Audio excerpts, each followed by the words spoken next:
Thanks for listening to Fluff and Crunch, where we talk about the connection and sometimes disconnect between system, setting, and story in tabletop RPGs.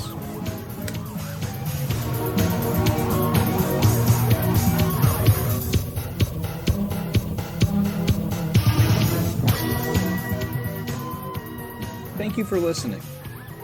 I realized that, like I said in my previous episode last week, that I was going to be gone for a couple of days, and I thought, gee, I'm going to have to record Wednesday's episode sometime later on Wednesday when I have time. I don't know. And then I realized I have time right now, so why not just record the episode now before I go away for a couple of days so that there's an episode back on our regular publishing schedule. So that's what I'm doing.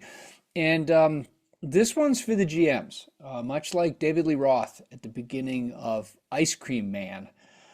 I believe it was the last song on the second side of their debut album, Van Halen's debut album. He said, I'm going to dedicate this one to the ladies. Well, I'm going to dedicate this one to the GMs. I am going to give you permission to end a campaign while it's going well. In fact, I'm going to give you permission to end a campaign that you are running when you feel like it. And when you present the desire to do that to your players, they look at you and they go, that makes sense. I gave you permission to do that. A little bit of background and some thoughts on this whole issue.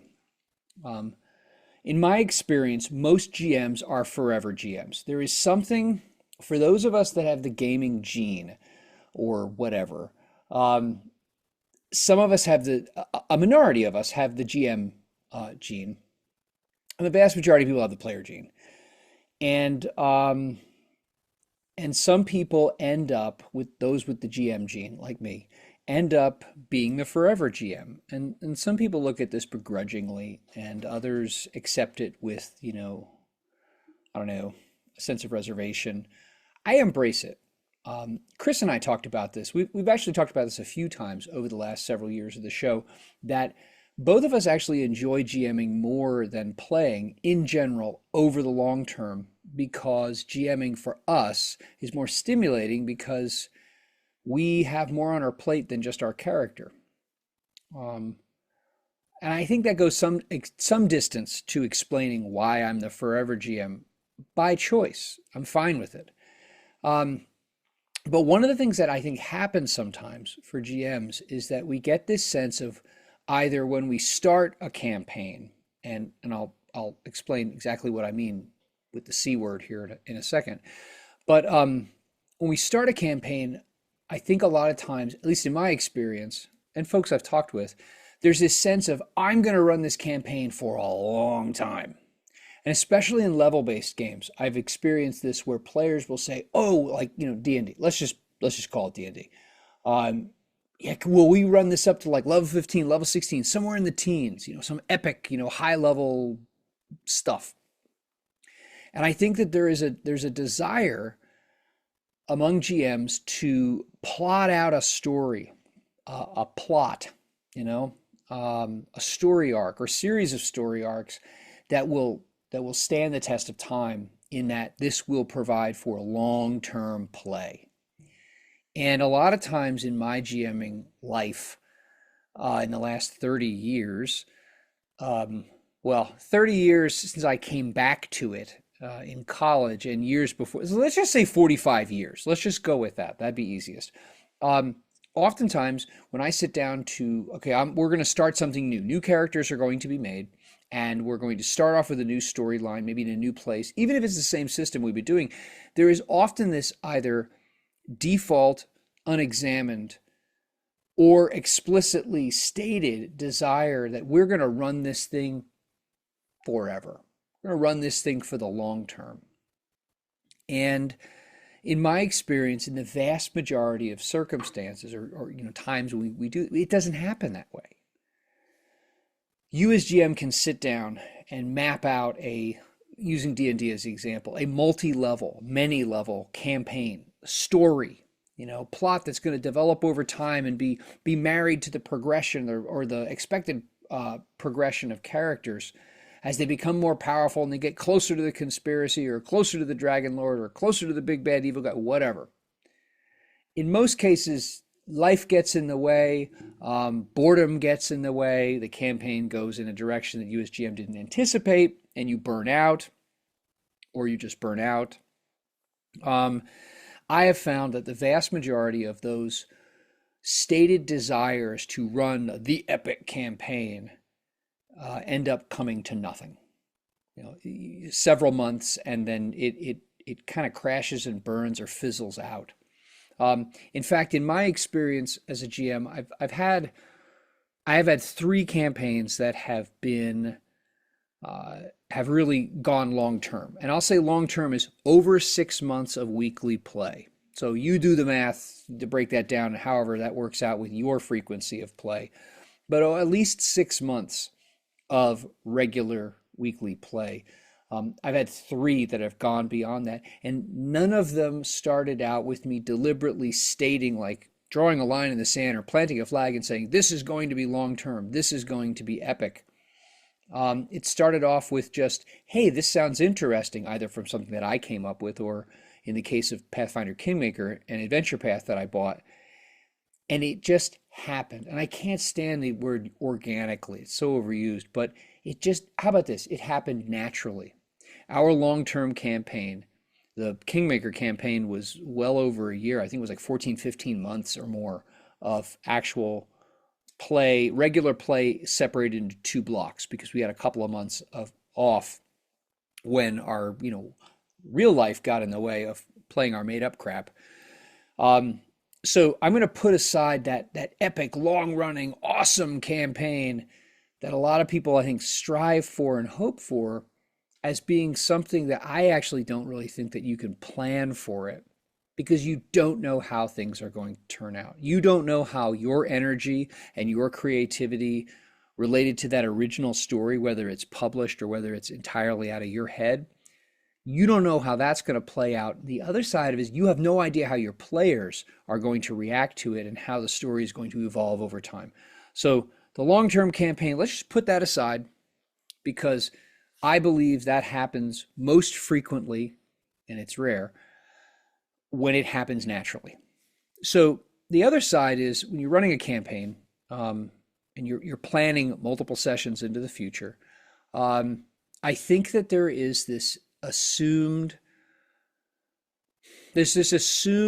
sort of perspective by the GM and expectation by players that it's just going to keep going.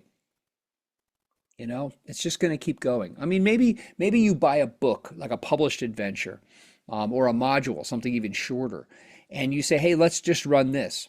And there is the examined or unexamined question of, well, what are we going to do when this is over?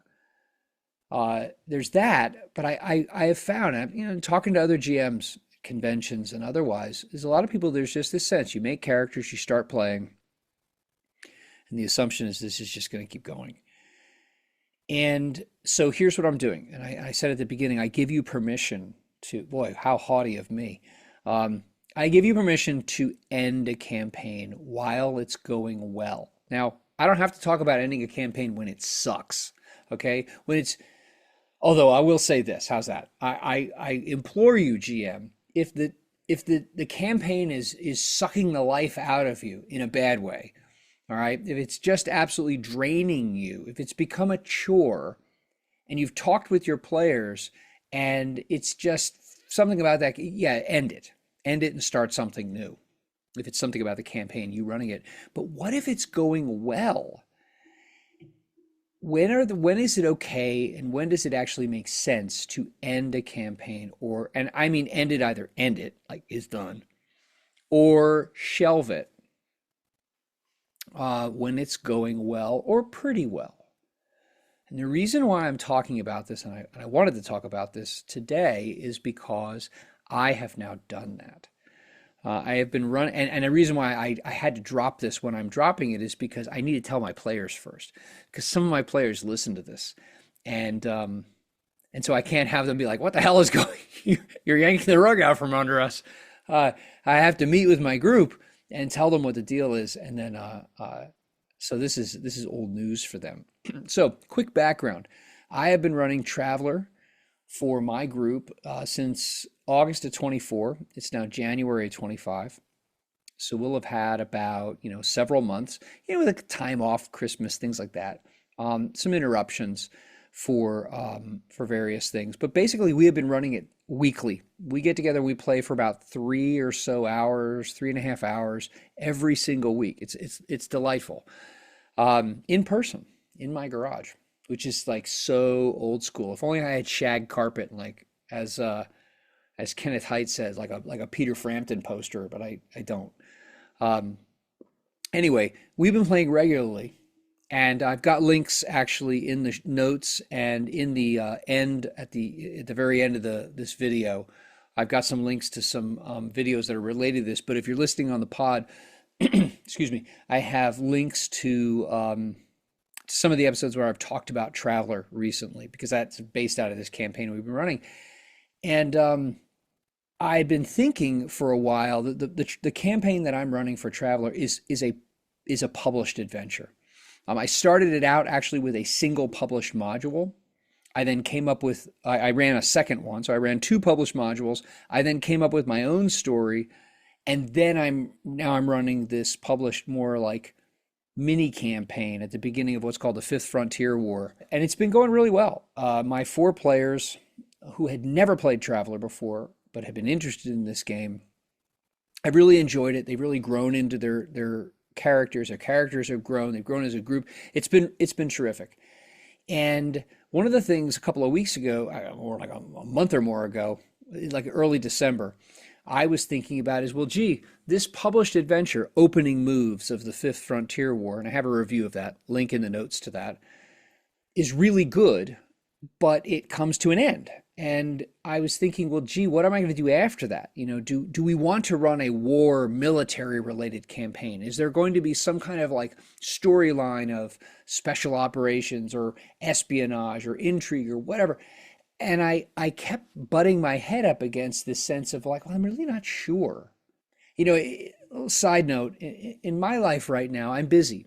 I have a full-time job. I have a side gig and a side hustle, and maybe even another one. So I'm busy, and I have a family, and I love spending time with them and so forth. And so I am happier taking published adventure material and riffing on it and changing it rather than creating something whole cloth. And so most of what I've run for Traveler has been published, albeit with my, the inevitable GM variations of that which comes from the publisher. And as we're getting ready to wrap up this Fifth Frontier War Opening Moves book, I kept thinking, this is about a month ago, like I said, what the heck am I going to do next? And nothing came to mind. And my group is varied. I don't think they're overly interested in playing like a military style campaign. And I'm ambivalent on whether I want to run that or not. And so I got to thinking, and I suddenly went, wait a minute, why don't we shelve this? It's going well. Nobody's complaining. I'm having a good time. They're having a good time. Why don't we shelve this while the energy is still there? Which seems counterintuitive, to me at least, until I thought about it more. Why don't we shelve it, move on to something else with the intention of playing it for a short period of time, a few months, and then come back? Now here's why. And I'll have presented this to my group already, so they'll be good with this if they're listening. There is this terrific sandbox campaign that Mongoose Publishing put out several years ago called The Pirates of Drinax. And I'll put a link to the page on Mongoose Publishing's site about it. But sandbox to the GM, the red flag is a happy red flag, but the red flag is if it's a good sandbox, there's a lot of material. There's a lot of material you probably need to read and become familiar with before you endeavor to run this thing. And so, like I said, it was around early December, and I started thinking, I really am not entirely sure where to go with this next. And I could squeeze it to death. But instead of doing that, wait a minute, I'd really love to run Pirates of Drinax. However, I'm not ready to do that because there's a lot of reading I would like to do. I don't need to do. I could be, slapdash GM, but I want to do this reading. The material is well written. The content is interesting. The adventures that are presented in the gigantic murder weapon slipcase that I have is good. I want to be familiar with it because I want to run it well, but I'm not ready to. So I went, wait a minute, why don't I shelve this campaign for a period of time in order to give me the opportunity to do the reading and think about this Pirates of Drinax and move us to it. Same characters, advance the timeline about a year. I've got a reason. Not a reason. I've got an idea as to how I'm going to take their same characters now and advance the timeline and move them to this other area of space, which is actually moderately far away from where the campaign is right now. If I have some margin, space, time to read and prepare, and I don't know about you, but as a GM, I get energized when I think about the next big thing. Whether it's the next big thing, that the next big thing is a different campaign, a different system, a different setting, something new, or the next big thing within what I am running, I get excited by that. It's stimulating to think about the possibilities of the different. I want to move the campaign forward in time within the game world. And I need time personally to read. Like I need a couple of months because I have a life. I need to read the stuff so that I'm prepared enough so that we can really just knock this Pirates of Drinax stuff out of the park. I can have fun running these things for them and seeing how they react, and they can enjoy it, and it can feel good because I know what I'm talking about. So what I decided was, and I'm going to throw this at them tomorrow night when we meet, because we probably have 2, maybe 3 sessions on the outside, is that we are going to go, and I know they'll go with this because my players are super easy. They're easy like Sunday morning. They're just hip to playing interesting stuff. And I know Eberron, D&D's setting from the 3.5 world. And by the way, in my mind, Eberron is the best D&D setting of the, outside of the original, maybe Greyhawk, or some no-name world. It's not even a world, it's just modules. By a long shot, my favorite setting for D&D is Eberron, and I'll do an episode on that. And I know it really well.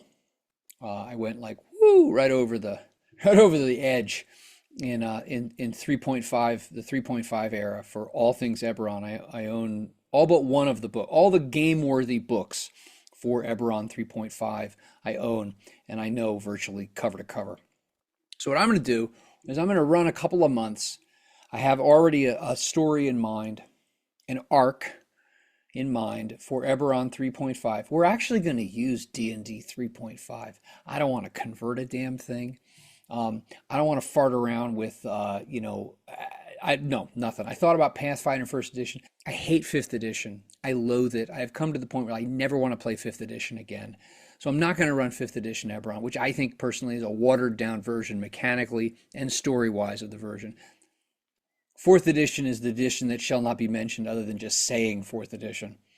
So I thought really hard about maybe using Pathfinder First Edition. I'm like, screw this. We're going to run this for 3 months at most.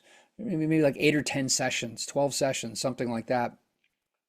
Why bother putting in the work? Let myself run on, not run on autopilot, but let me use that which I know about the setting to run this adventure as easily as possible, so I have mental space in the amount of time I allot for gaming stuff to do the reading for Pirates of Drinax that I want to.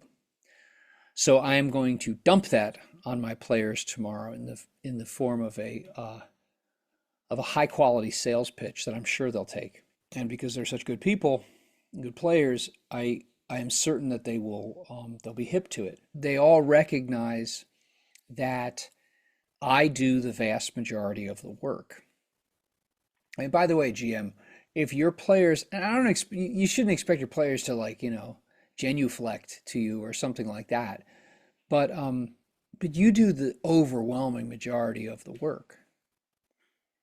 And consequently, there should be a little bit of grace from your players who accept that because you do most of the work. When you say, listen, I need a break, or listen, I'd like to do this, they should go, okay, yeah, that's cool. We get it. I know my players will do that. So what we're going to do, here's the plan, is Traveler's going great. I love it. I'm loving reading these books. I've picked up several on PDF from drive-through. Yay, Traveler. And listen to the episode from last week about why Traveler is so great. 3 things about Traveler that are so great. Links in the notes. What I will do is I will run this Eberron adventure that starts off in Sharn, the city of towers, and involves Dusk, the criminal monster gang from the monster nation of Droam. And if you don't like my pronunciation, so what?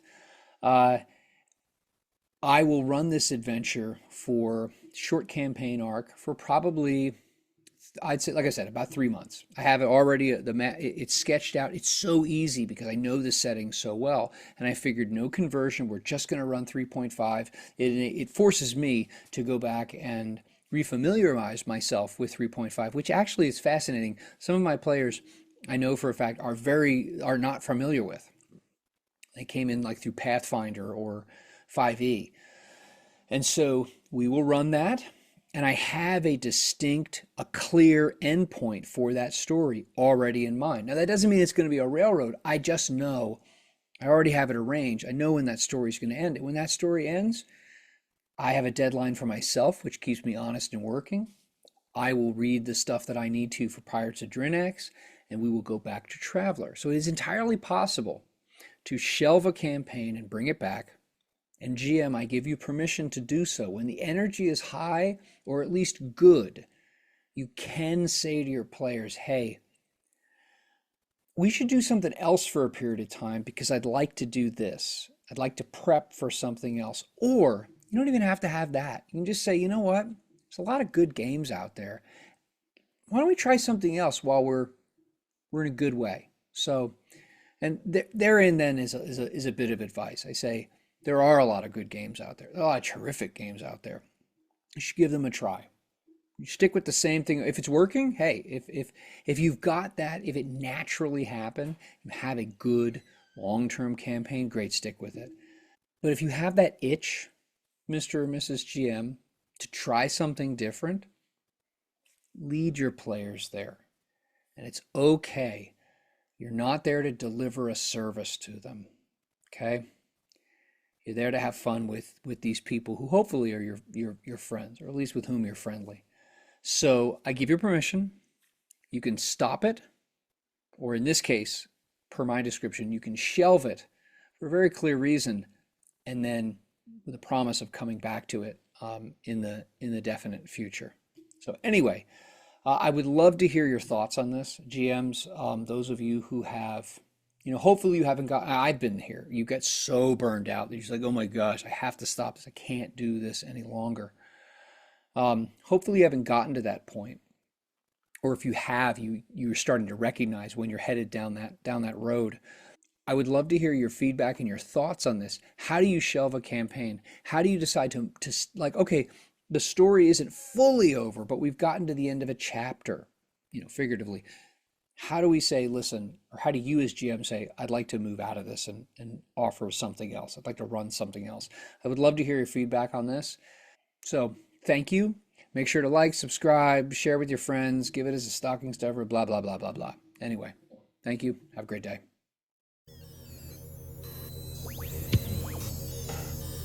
Thank you, as always, for listening to Fluff and Crunch. You can join our Discord, you can subscribe to the podcast, you can subscribe to the YouTube channel, all through the links in the show notes. Thanks again. Have a great day. We look forward to talking with you.